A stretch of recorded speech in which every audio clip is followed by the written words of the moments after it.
여섯 사람이 IT를 잘 다녀왔습니다. 뭐 다녀오신 분들만이 아니고 보내고 기도해 주신 분들이 계셔서 참 감사드리고요. 그리고 생각해 보니까 작년 중에서는 한 뭐 30-40%가 우리 갔다 온 거 아닌가 이런 생각이 들더라고요. 그러니까 뭐 참 가서 할 일도 많았었고 그랬는데 이메일로 알려드려서 아시겠지만 땅도 보고 또 고 집사님과 양 집사님이 1박 2일 꽉 찬 일정으로 방문을 하셔서 좋은 의견도 나눌 수 있었습니다. 8개 고아원 잘 돌을 보고 왔고요. 약도 전달하고 애들한테 학용품도 나눠주고 또 옷도 나눠주고 그렇게 잘 전했습니다. 뭐 식량 물론 뭐 공급했고요. 빵 문제를 이제 확실하게 매듭을 지어서 완전히 금액도 뭐 살 돈도 다 준비가 돼서 이제 다음 주에 매매 계약이 완결이 됩니다. 이제 곧 설계에 들어갈 거고 다시 모금이 되어야 되는데 여러분들이 끊이지 않는 기도가 좀 필요하고요. 이 일을 위해서 이제 양 집사님께서 또 수고를 해주셔야 되는데 제가 이제 걱정되는 게 뭐냐면 저 양반이 너무 고급스러운 일만 하던 양반이래 돼갖고 이 IT 고아원을 어떻게 지을까 이제 걱정이 돼요. 근데 생각해보니까 하나님께서 아무렇게나 지으라고 하시는 건 아니로구나 이런 생각이 들어요. 잘 해봐라. 더 좋은 걸로 한번 해보자 이렇게 하시는 것 같다는 믿음이 생겨요. 한편으로는 소식 들으셨겠지만 저희 IT의 스티브가 이제 한국에 나가 수술하게 되었습니다. 이번 주에 사실은 나가려고 했거든요. 제가 목요일 날 와서 항공권을 끊어갖고 곧장 뭐 내일이나 모레쯤 미국에 들어왔다가 곧장 그냥 한국으로 나가려고 했는데 목요일 날 제가 뉴욕에 들어와서 패스포드를 사진으로 받았는데 보니까 익스파이어 데이시 3월인 거예요. 그럼 못 나가거든요. 입국을 뭐 저쪽 그 나라에서 입국을 받아주지 않거든요. 제가 막 화를 냈죠. 이런 것도 확인 안 하고 있었느냐. 마음이 급하니까 빨리 표를 끊어야 되는데 그래서 어쨌든 뭐 월요일까지는 꼼짝 못하고 못 끊는 이제 상황이 됐는데 금요일날 이제 그 표를 끊어야 되는데 금요일날 저녁에 IT에서 그 한국에 보내는 일들을 수고해 주시는 의료 선교사로 김성은 선교사님이 계십니다. 그분이 전화가 왔어요. IT에서 카톡 전화로. 뭐라 그러시냐면 한국에 한 주 늦춰서 가면 좋겠습니다. 왜 그러냐 그랬더니 설 연휴여서 스태프들이 많이 없답니다. 병원에. 제가 그 전화를 끊고 참 하나님 하시는 일에 빈틈이 없다. 그거 끊어놔서 만약에 내일 보냈으면 한국 가서 일주일 동안 또 혼자 있어야 되는 거잖아요. 설 연휴 기간 동안에 설이라는 생각을 전혀 못했는데 사실 스텝은 여러분이 잘 아시겠지만 저희 현지 스텝이고 또 저나 제 아내에게는 저희가 정말 사위로 삼은 아이입니다. 처음 만나서 지금까지 하나님께서 스티브를 통해서 저희 사역을 돌보게 하시고 또 저희는 미력하지만 그 삶을 좀 돌보고 그러고 서로 지내고 있는데 작년 5월 달부터 기침을 심하게 하더니 결국 이제 뭐 의료 선교사님들이 많고 의사가 많으니까 진단을 했었는데 각자 진단하는 게 다 다른 거예요, 사실은. 누구는 천식이라고 그러고 누구는 폐렴 증상이라고 그러고 누구는 그냥 폐에 물이 찼다고 그러고 근데 차도가 없고 뭐 약도 듣는 것이 없고 그래서 제가 페이스북에 스티브 이야기를 올렸죠. 그랬더니 그거를 YM 출신 선교사님들이 보시고 연결을 해서 IT의 라고나이브 섬이라고 섬에서 의료 선교 사역을 하시는 김성우 선교사님이 스티브를 만났어요.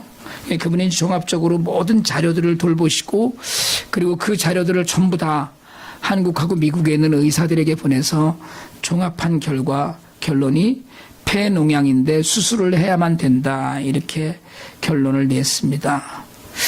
제가 그 일이 진행되는 것을 보면서 하나님께서 긍휼히 여기시는 일이 있구나 이런 생각이 들어요. 뭐 수술비도 적게 들지 않지만 하나님께서 채우시고 계시고요. 이번에 IT에 갔더니 탁선교사님의 그로서 사모님이 또 스티브 치료비 보태라고 후원금을 주시고 하나님이 하시는 일에 하나님께서 작정하시고 이 일을 하시는 거라는 믿음도 들고 감사하더라고요. 꼼꼼하게 하나님이 계획하고 계신데 참 우리가 괜한 걱정을 하는구나 싶을 때도 있고요. 사실은 그 친구하고 제가 3년 전에 만났는데 하나님께서는 어쩌면 스티브를 위해서 3년 전에 저를 예비해 두신 것 아닌가. 유능하고 총명한 청년입니다. 자기 나라의 가난한 자들을 향한 긍휼한 마음도 있어서 도미니카 공화국에 있는 선교사님이 도미니카에 있으라고 그렇게 얘기를 했는데 그냥 IT에 들어가 있는 친구거든요. 근데 참 가난해요. 본인이 결혼도 했는데 섹시도 가난하고 또 처가인 러시아도 가난하고 가난해서 처가 식구들이 결혼식에 못 올 정도로 그런 형편입니다. 그리고 솔직하게 전화 또 제 아내도 그렇게 부자가 아니고요. 그런데도 자신들이 먹고 사는 일 간신히 해결해 가면서 IT에 있는 고아원의 고아들 4명을 학교에 보내고 있습니다. 자기들 그 돈을 덜어서. 그런 청년을 위해서 하나님께서 저를 준비하시더니 여러분 사실은 IT 사람들 틈에서는 이 일은 수술도 못한답니다. IT에서는 그 실력 갖고는. 근데 이걸 저를 통로로 쓰시고 우리 팀들을 이 일에 심부름하게 하시고 그래서 병은 자랑하라고 그랬는데 제가 우리 아이가 이렇게 아픕니다라고 정말 스피커처럼 떠드는 일을 했어요. 어느 날 성령께서 이 아픈 친구를 위해서 정말 제대로 된 의료 선교사를 예비하셨다가 만나게 하시고 이 일을 진행하게 하시고 해서 그분이 그 의료 선교사님이 한국 누가의 출신인데 한국에 있는 의사들 다 연결해서 지금 이제 안양샘 병원으로 보냅니다. 저는 분명히 믿기는 하나님께서 스티브를 긍휼히 여기시고 우리 모두의 기도에 응답하셨다고 믿습니다. 근데 여러분 사실은 생각해보면 IT에 수많은 사람이 아픕니다. 폐농양이라는 병도 그냥 두면 죽는답니다. IT는 치료가 불가능하거든요. 근데 그런 질병을 앓는 사람들이 얼마나 많겠어요. 평균 수명이 50세가 간신히 넘은 나라인데 그런 일로 죽는 사람들이 하나둘이겠습니까? 그런데 이 친구는 전 세계에서 제일 의료기술이 발달했다는 한국에까지 가서 수술을 받게 됐어요. 많은 분들이 돕겠다고 연락을 주시고 있어요. 생각해서 왜 그럴까요? 제가 우리 사회라고 했으니까? 저희 일의 스텝이니까? 제가 워낙에 발이 넓어서요? 그 친구가 착한 청년이어서? 생각하고 묵상해보면 그게 아니라는 생각을 갖게 됩니다. 그냥 하나님께서 긍휼히 보신 거예요. 하나님이 하시는 일이라고 얘기하지 않으면 설명이 안 되는 일들이 사실은 IT에 굉장히 많이 있습니다. 스티브 일을 생각을 하면서 오늘 설교 제목인 긍휼히 여기신 하나님을 더 깊이 묵상하게 되었어요. 아픈 사람 많아요. 아파도 누구의 도움도 못 받는 사람도 사실은 있습니다. 미국이라고 별다르지 않아요?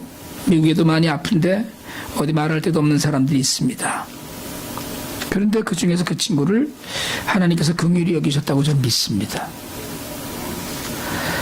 이유는 몰라요. IT의 고아들 많습니다. 30만 명이 넘는다고 지금도 이야기해요. 그 중에 저희가 관심 갖고 기도하고 후원하는 아이들이 400명입니다. 왜 그 아이들일까요? 저는 믿습니다. 하나님께서 특별히 사랑하는 사람들이 있다고 믿어요. 하나님께서 사람을 통해서 일을 하실 때 긍휼을 베푸는 사람들이 있습니다. 근데 우리는 몰라요. 왜 그러는지. 왜 우리인지, 왜 그 사람인지.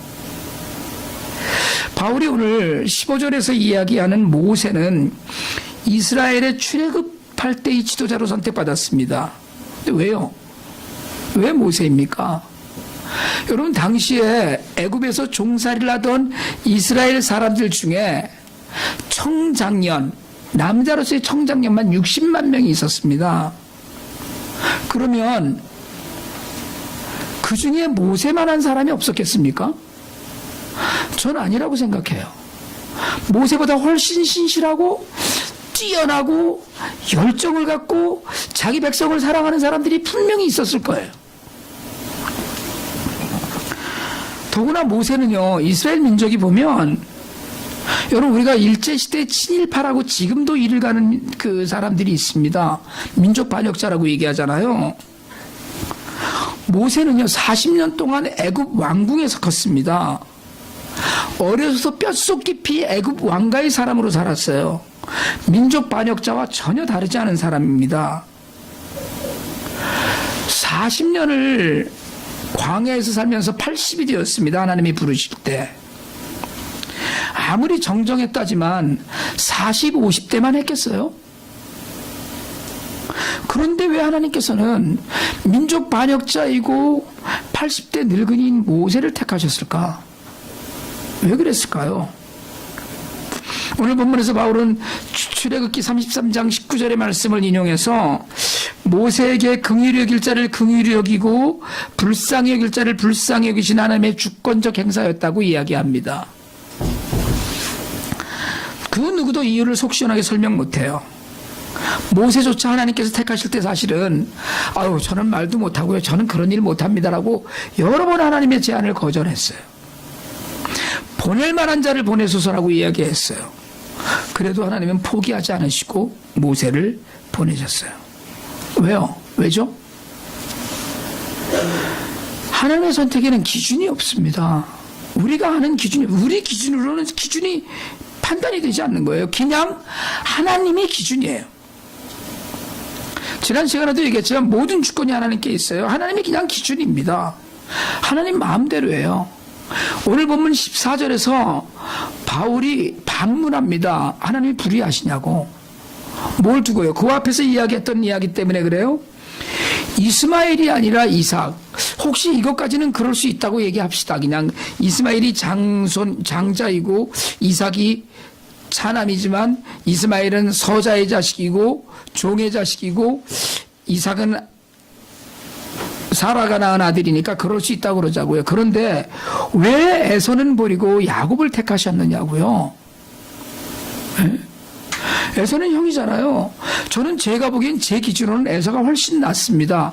정직해요. 씩씩해요. 남자다웠습니다. 부모의 말을 잘 듣는 아이였습니다. 집안일이라면 물불을 가리지 않고 나서던 청년이었어요. 야곱은요, 엄마 치마폭에서 부엌에서 왔다 갔다 하면서 거짓말이나 일삼던 놈입니다. 근데 하나님은 에서가 아니고 야곱을 택하셨어요. 그 선택의 기준이 무엇인지 우리가 이해 못해요. 하나님이 불의하다? 하나님이 의롭지 못하다? 하나님이 판단하시는 건 잘 모르겠는데, 그래서 바울이 물어요. 하나님이 불의하다고 할 수 있느냐? 그런데 바울이 스스로 대답합니다. 아니다, 그럴 수 없느니라. 바울은요, 9장 3절에서 우리가 이야기했던 것처럼 자기 혈육을 같이 하는 내 동족을 위해서라면 내가 저주를 받아서 끊어질지라도 나는 한이 없다. 그렇게 얘기해요. 그 동족이 누굽니까? 유대인이잖아요. 유대인이 어떤 사람들입니까? 대부분이 예수를 못 믿고 예수 믿는 사람을 핍박하던 때예요. 바울은 그 일로 고통스러워하면서도 하나님의 주권을 신뢰했어요. 하나님에게는 조금 더 불의가 없다고 믿었습니다. 하나님이 택하신 일, 하나님이 하시는 일, 그 모든 일은 의롭다라고 믿었어요. 우리의 기준이나 우리의 눈으로는 도무지 의로운 일이 아니에요. 그런데 바울은 믿었습니다. 심지어 오늘 16절에는 보면 간절히 원하는 의지를 갖고 있다고, 또 다른 박질 치는 노력을 한다고 구원을 받는 것이 아니라고 이야기해요. 내가 먼저 하나님 믿는 게 아니고 하나님이 먼저 택하셨어요. 하나님이 택하면은 여러분이 무슨 노력을 해서 하나님이 택하셨습니까? 여러분의 의지가 나는 하나님을 믿고 말 거야 라는 의지가 있어서 하나님이 여러분을 부르셨나요? 여러분, 우리가 먼저 하나님이 택합니까? 하나님이 택하신 거예요. 그 안에는 오직 자비와 긍휼뿐이라고 그랬어요. 민족 반역자의 반열에 올랐을 모세를 택하신 하나님께서는 오늘 바로와 비교를 해요. 애굽의 바로를 악한 일에 세우셨어요. 여러분, 바로하고 모세를 비교하면 초강대국의 왕과 종놈 나라의 늙은이에 지나지 않습니다. 그런데 바로를 부르셔서 야, 너 이스라엘 사람들 다 풀어줘라. 이렇게 얘기하시면 간단했을 일을 바로는 강팍하고 못된 일에 세우시고 모세를 세우셨어요. 심지어는 여러분, 하나님이 하나님 나라의 일을 제대로 하려면, 크게 하려면 애굽을 택하시는 것이 훨씬 낫고 맞았습니다. 가장 강대한 나라고 가장 문명이 발달한 나라였어요. 전 세계에서. 그런데 신명기 7장 7절에서 말하듯이 다른 나라보다 수요가 많아서도 아니요 오히려 모든 민족 중에서 가장 적으니라. 그래서 이스라엘 백성을 택하신 거예요. 하나님 주권이라는 거예요. 우리가 이해할 수 없어요. 여러분, 애굽을 만약에 하나님이 택하셨으면 하나님 나라는 전 세계에 퍼졌을 거예요. 그런데 하나님은 그 길을 택하지 않으셨어요. 하나님을 믿는다는 건 과거를 묻지 않는다는 걸 이야기합니다. 하나님이 택하셨다는 건 지금의 모습을 절대로 보지 않으신 거예요. 어떻게 저런 인간이 구원을 받았을까? 그건 묻지 않습니다. 어떻게 나 같은 것이 이렇게 쓰임받을까? 묻지 않아요. 부름에는 차별이 없지만 하나님의 기준만 있어요.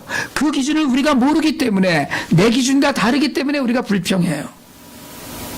그러나 우리의 믿음으로 인정하기 어려운 일, 그게 하나님의 공평이라고 이야기해요. 여러분, 때로는 예수를 믿는 사람들이 가만히 앉아서 스스로 잘난 것처럼 생각합니다. 내가 그래도 뭔가 좀 잘하는 데가 있으니까 하나님이 나를 택하셨겠지. 그건 착각이에요. 그건 정말 착각입니다. 중증 내성마비 장애인인 송명희 시인이 나라는 시에서 하나님이 공평하시다고 말합니다.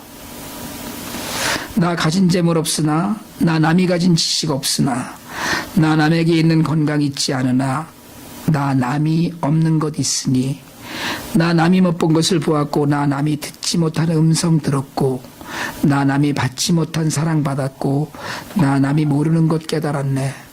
공평하신 하나님이, 나 남이 가진 것 없지만 공평하신 하나님이 나 남이 없는 것 같게 하셨네. 여러분, 우리가 99개를 가졌다면 송명희 시인은 1개밖에 갖고 있는 것이 없습니다. 긍휼하신 하나님은 공평하지 않은 것 같아요. 누구는 해주고 누구는 버려두고, 누구는 고쳐주고 누구는 그냥 천국으로 데려가시고, 누구는 아프고 누구는 건강하고, 누구는 똑똑한데 누구는 좀 모자라 보이기도 하고, 누구는 뭘 좀 잘하는데, 누구는 노래도 잘하고 누구는 그림도 잘 그리는데, 누구는 아무것도 잘하는 것이 없는 것처럼 보여요. 근데 여러분, 송명희 시인의 고백을 들으면 참으로 아플 만큼 하나님께 미안한 생각이 듭니다.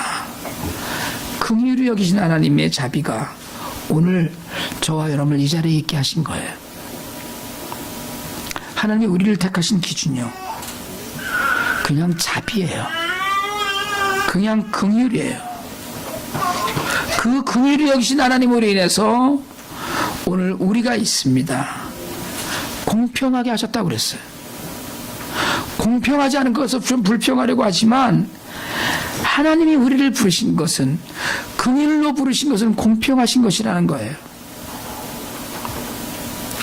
여러분, 우리가 싫어하는 사람이 있잖아요.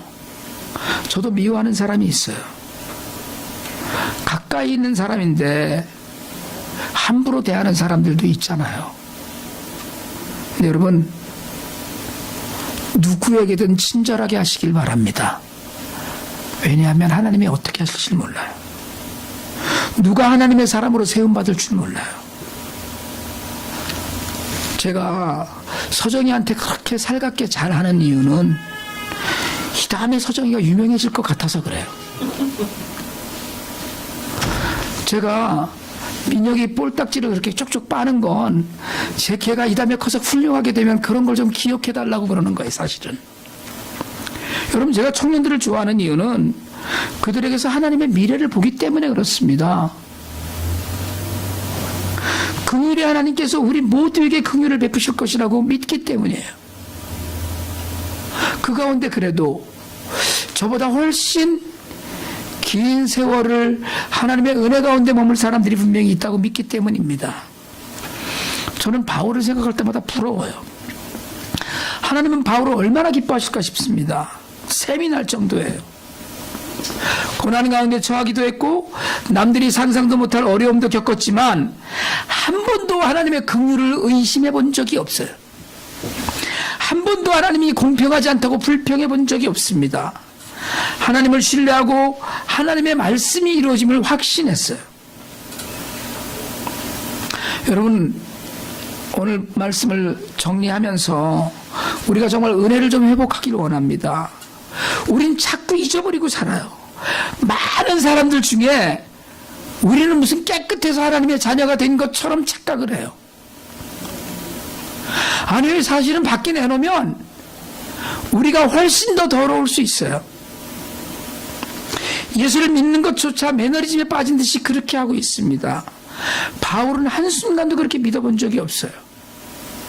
주님을 만난 이후에 수없이 많은 고난이 있고 어려움이 있었지만 하나님의 존재를 신뢰했고 하나님의 약속을 믿었어요. 점점 믿음이 성장했어요. 여러분, 오늘 우리에게 그런 성장이 있길 원합니다. 하나님 오늘도 우리를 불쌍히 여기시고 자비를 베푸셔요. 우리의 일을 인도하시고 때로는 우리가 실패해도 이렇게 세우십니다. 우리가 때로는 하나님이 인도하시는 길로 갔는데도 넘어질 때가 있어요.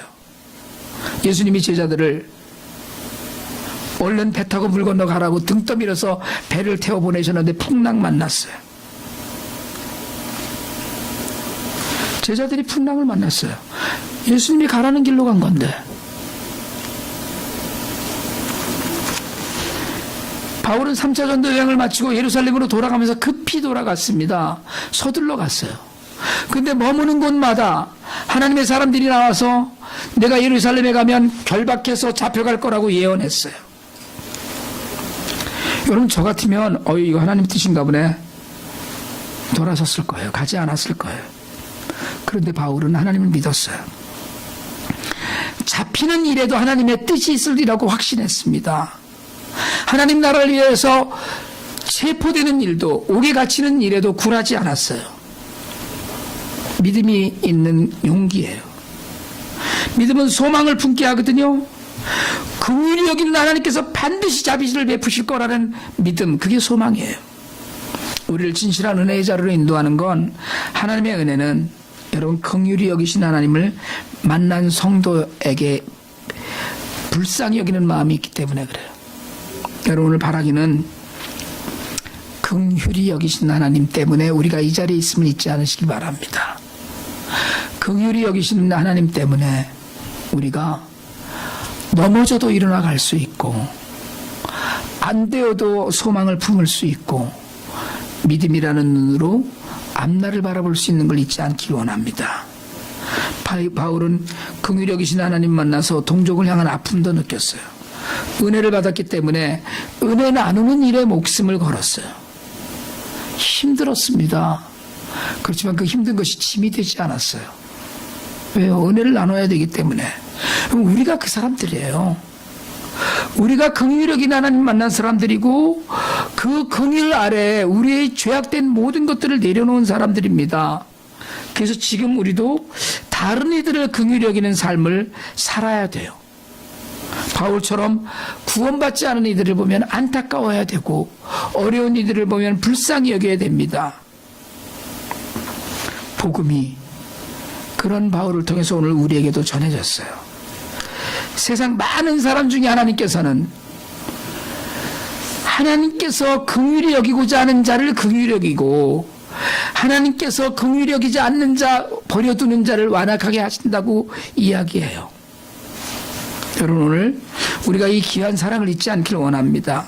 우리가 택함을 받고 쓰임을 받고, 그래서 하나님 앞에 귀하다 여김을 받는 일을 늘 잊지 않는다면 세상은 지금보다 훨씬 나아질 거라고 저는 믿어요. 그리고 우리도 지금보다 형편이 절대로 좋아지지 않아도 훨씬 더 행복해질 수 있다고 저는 믿습니다. 모든 일을 불쌍히 여겨서 할 수 있다면, 그래서 늘 안아주고 살펴준다면, 여러분, 세상은 지금처럼 살벌한 것에서 벗어나서 하나님이 주시는 평안을 분명히 누릴 수 있을 겁니다.